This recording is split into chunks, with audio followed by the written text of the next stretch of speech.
como era a vida lá e como se vive uma ministra de música, por favor. Ministra de música vive, seria, para comparar assim, bem drasticamente, seria mais ou menos como pastor, só que eu trabalho com música. Ok.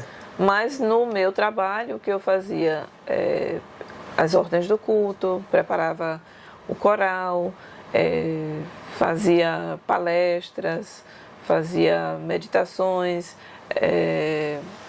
dirigia cultos, mas ministro, mas na área de música. E aí você conheceu lá o seu finado esposo? Não, isso aí foi mais adiante, quando eu estava, após, já estou perdida aqui nos anos, eu trabalhei se eu não me engano, 2 anos e meio, primeiro em Açailândia, depois eu fui para Carolina. Ok.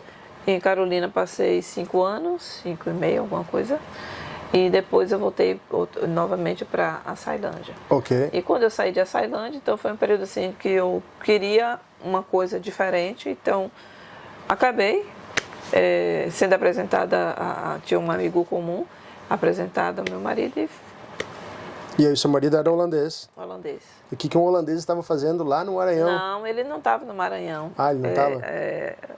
A pessoa apresentou a gente e a gente foi conversando. Na época eu já falava inglês. Ok. Né? Alguns diziam, aprendeu inglês na Europa. Não, eu sempre fui... Esse é um detalhe importante da minha formação na Bahia.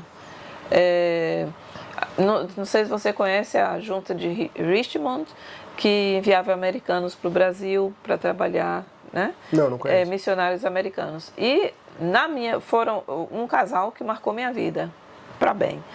E ela era pianista. Então esse casal foram os meus, digamos assim, mentores da minha adolescência. Eu tive uma adolescência, a minha adolescência foi difícil e desafiadora. E foi um casal que me deu muito apoio, mesmo que eles não soubessem, mas eles me deram muito apoio.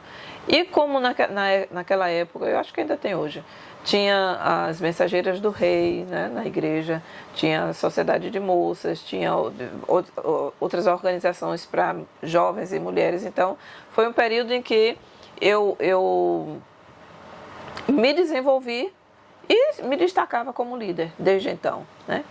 E então, foi na minha adolescência, essa influência foi muito marcante para mim. Eu sei que nas minhas decisões posteriores, quanto ao curso de música, né, que eu fui para fazer educação religiosa com música, eu depois disse não, ou um ou outro, e eu me dediquei só à música. Uhum. Meu pai músico, então tinha já aquela veia musical desenvolvida também, né? Então, pai músico, mãe musicista, toda a família envolvida com música. Então, tinha isso que não tinha como correr, digamos assim.